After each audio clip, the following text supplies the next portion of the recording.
Hey everyone, this is Driving and Aging by Julia Good and Taylor Lyford.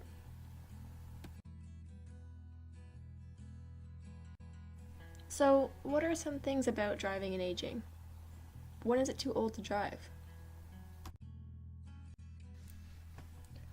Aging has many impacts on driving and driving patterns. When one ages, retirement comes into play, as well as altering schedules to fill time gaps and participating in new activities in the community. These factors can impact where, when, and how often an older adult drives on a daily basis. Based on the NIH Senior Health, declines in vision, hearing, and other abilities, including certain medications and health conditions that develop with age, can impact driving skills.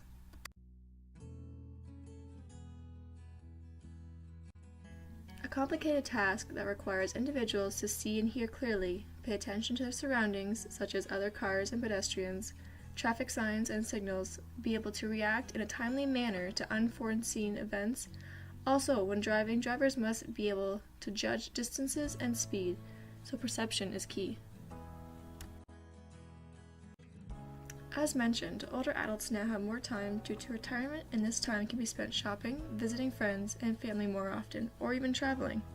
This is a sense of independence for the older population. With that being said, the majority of the population, 70 years plus, still have their driver's license, and as this population continues to age, there will be more and more older drivers on the road. But did you know, by the age of 75, almost half of us will have early cataracts and about 1 in 4 will have advanced cataract disease. This is like having a waterfall in front of your eyes, clearly affecting the ability to drive. However, there are some declines in health that can lead to failing to yield the right of way, failing to stay in the correct lane, misjudging the time or distance needed to turn in traffic or change lanes, failing to stop completely at a stop sign, speeding, or driving too slow on the roads. As we all know, accidents happen, but let's look at older drivers and crashes.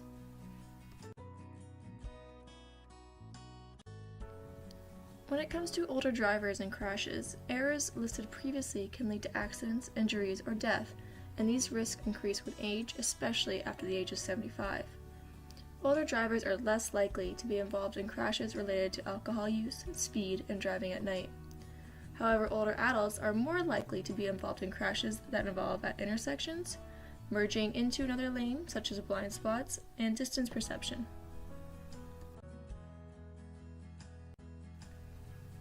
As we age, what can be affected? Is it vision, hearing, flexibility, movement, and strength, or the reaction time and the concentration that the driver has on the road?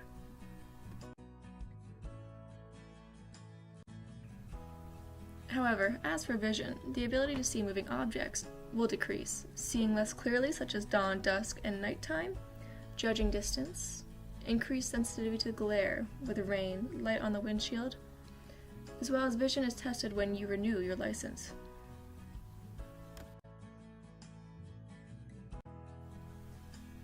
As for hearing, by the age of 65, 1 in 3 of us will have some sort of hearing loss. Gradual hearing loss increases with age and medical problems such as tinnitus and ringing of the ears.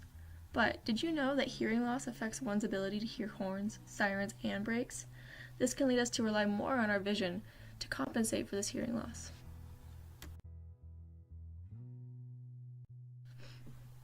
As for flexibility, movement, and strength, age increases level of stiffness and decreases the range of motion in our neck, shoulders, arms, legs, as well as our trunk. This can affect our ability to check our blind spot, look for traffic and pedestrians at intersections, merge with oncoming traffic, yield to the right of way. But exercising and stretching can improve flexibility, muscle strength, and range of motion.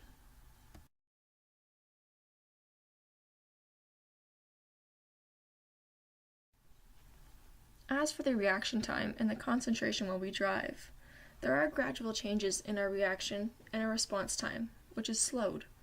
Our concentration is more easily distracted, and for coordination it becomes poor, such as Parkinson's, stroke, Lou Gehrig's, tremors, and muscle spasms can limit this coordination.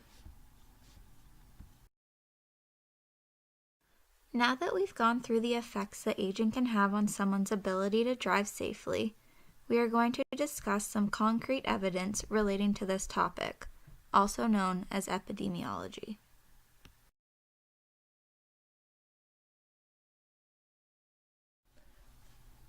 As for the epidemiology, in 1996, seniors, those individuals aged 65 or older, represented 12% of the Canadian population at a number of 3.4 million. But by 2016, seniors are projected to represent almost 16% of Canadians, at a number of 5.9 million. This means a growing number for older drivers. For those who still have a current driver's license, in 1996/97, about 6 in 10 people aged 65 and older had a valid driver's license.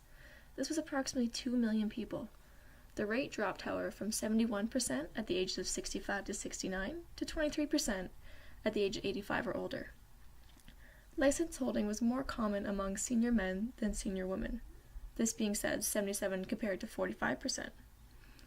However, the lowest percentage of license holders in older people were in Newfoundland and Quebec.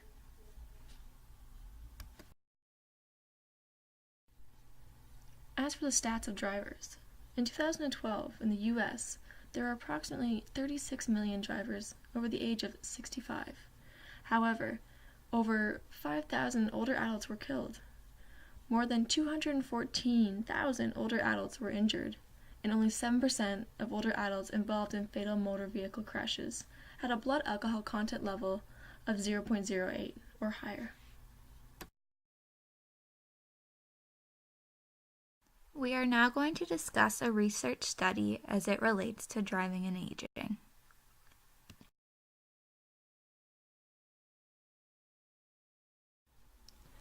When looking at a research study about older adults and driving reduction, is the gender gap narrowing? We notice that it pertains closely to our topic of driving and aging. This cross-sectional study looked at driving reduction in a diverse sample of 229 male and female drivers over the age of 70 from Queensland, Australia.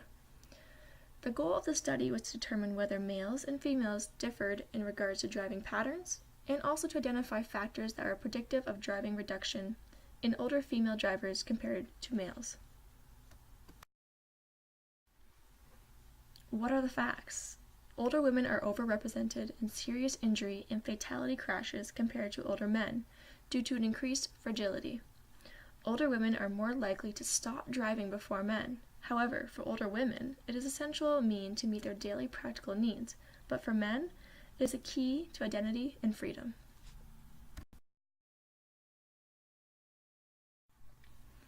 As for the methods, there were 229 male and female participants in the study that were recruited from various strategies such as flyers posted and distributed at seniors clubs, geriatric clinics, local shopping centers, advertisements in local newspapers, and social media.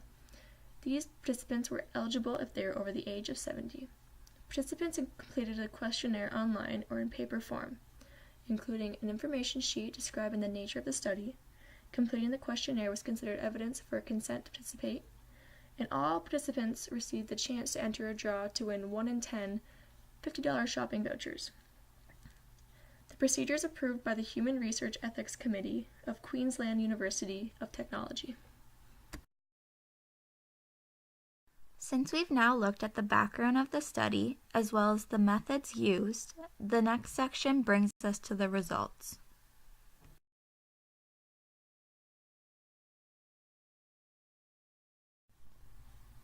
The major findings from the results consisted of a sample of participants ranged from 70 years old to 94 years old. There were 92 females and 137 males. Approximately 60.7% of the participants reported living with a spouse or partner. Significantly more women compared to men were living alone. Men had significantly more driving experience compared to women, but for men, participants who reported driving less than 5,000 kilometers a year also reported greater reliance on their family. The majority of participants, 69.9%, indicated that they have reduced their overall driving compared to 10 years ago. Males were significantly more likely to reduce their driving compared to females. The most avoided driving situations consisted of driving at peak hour and nighttime driving. However, there is no significant difference in the male and female in these situations. Females, though, reported greater avoidance compared to males of driving long distances, driving in the rain, and freeways. Females were significantly more likely to rate driving as extremely important compared to males. Also, reported higher scores on stress scale and lower scores on the confidence scale.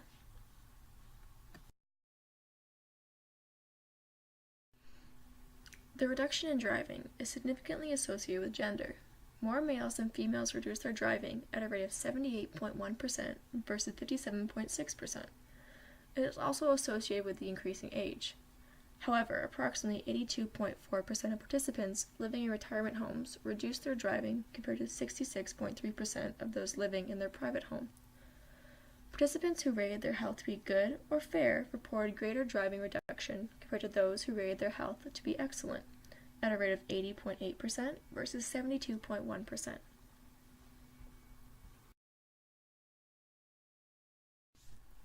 The participants who rated their driving to be extremely important reported less reduction of their driving.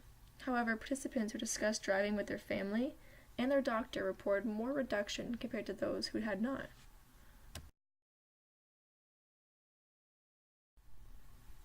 There is a difference between males and females when it comes to driving. Male driving reduction is significantly associated with self-rated quality of driving, driving importance, and the doctor's feedback as well.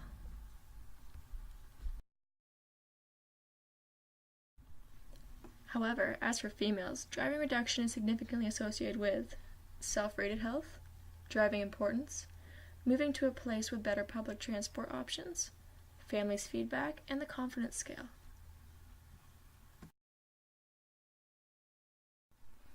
As for the results of the study, it was consistent with previous findings showing that self-rated driving confidence is a significant predictor of driving regulation among older females. However, men view driving as independence and freedom, whereas females, self-rated health was a significant predictor for driving reduction. Females were less likely than males to reduce their driving. This could mean that gender gap may be narrowing. However, further research is needed to investigate driving reduction among female drivers. As for the limitations of the study, the way participants were recruited may have attracted more active and healthier drivers. There could be cognitive functioning was not assessed, or very few participants reported any recent accidents, making it hard to explore this variable. The study relied on self-report measures of driving behavior. This means that recent findings suggest that self-report measures of driving behaviors don't match objective measures of real-world driving. We are now going to look at what is actually being done to help with the topic, driving and aging. This means anything from educating the population to laws that are put in place to maintain a safe environment for everyone. The Ministry of Transportation in Ontario, which differs from other provinces, requires that once drivers reach 80 years of age, every 2 years they are required to take a vision test, undergo a driver record review, participate in a 45-minute group education session, complete 2 brief non-computerized in-class screening assignments, and if necessary, take a road test. This type of renewal process takes approximately 90 minutes, and all requirements listed above must be met before the individual's license is renewed. In order to help drivers over the age of 80, there is a booklet called Aging and Driving, Ontario's License Renewal Program for drivers age 80 and above. This booklet is able to provide them with the necessary information to refresh their general driving knowledge, as well as outlining the effects that aging may have on their driving ability. This booklet can be downloaded on the Ontario Ministry of Transportation's website, as well as the in-class screening practice test. In terms of improving the aging topic in regards to driving and how we can help older people maintain their license and independence as long as possible, the CAA website has a whole section dedicated to tips for seniors and their loved ones. There is a subsection that relates to how to maintain your driving skills, and it breaks down into fitness and driving, preparing for a drive, driving skills review, and finally, refresher courses. When looking at the fitness and driving section, there are many suggestions for adults 65 years of age or older, such as the Public Health Agency of Canada suggests they take part in at least 2.5 hours of aerobic activity each week, for about 10 minutes or more at a time. Also, adding muscle and bone strengthening exercises can be beneficial for posture and balance. CAA also notes that there are exercise classes in every community for seniors if they'd prefer to do things in a group setting. CAA also provided a set of simple flexibility exercises that can be printed off to improve flexibility related to driving. Although it is important that they consult their physician prior to starting anything new. The mental fitness section focuses on maintaining as young of a mind as possible. The average human brain begins to slow down around the age of 30, but by engaging in mentally stimulating activities, this decline can be slowed. CAA has provided online memory and mind stimulation games for these individuals with easy accessibility. One of the most important pieces is refresher courses. It is always good for anyone, even younger adults, to refresh their skills as bad habits develop in time, like forgetting proper procedures. The purpose of refresher courses, for anyone willing to take them, is to identify and correct bad driving habits, update us on traffic laws, improve our ability to handle driving challenges, and improve our confidence on the road. In Ontario, through CAA, there is a Mature Drives workshop in North York. This is a training course for mature drivers covering your concerns as well as teaching you how to stay safe, drive defensively, and avoid high-risk situations. This consists of 3 hours in-class instruction as well as 1 hour in-car assessment with an experienced driver instructor. The attached link on the screen is a driving commercial. In the commercial, the driver appears to get aggressive and starts to pass the slower driver in front of them, calling them a Sunday driver. Shortly after, this driver is then passed by a larger vehicle who states, "I knew it, senior citizen." Please take the time to stop the video and follow the link to watch the commercial.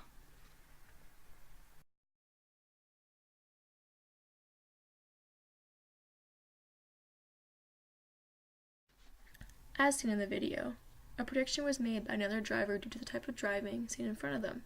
This could be a senior driver or a Sunday driver.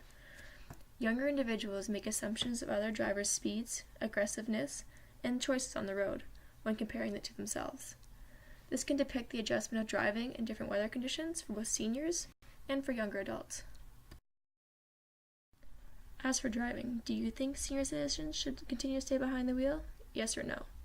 As for yes, there are many experienced drivers currently on the road, and it is their last piece of independence. As mentioned, there are refresher courses to assist senior drivers since many of them are aware of their limitations. And finally, road rage is not an affliction over the age of 70. However, as for no, we have spoke about the vision, hearing, reaction time, and flexibility, and many other factors that contribute to the difficulty of driving. There have been some instances that some seniors have had confusion while on the road, and could end up in the incorrect direction of traffic, therefore causing accidents. But really, what do you think? Thank you for taking the time to watch our video. We hope you are more aware now of the effects that aging can have on driving.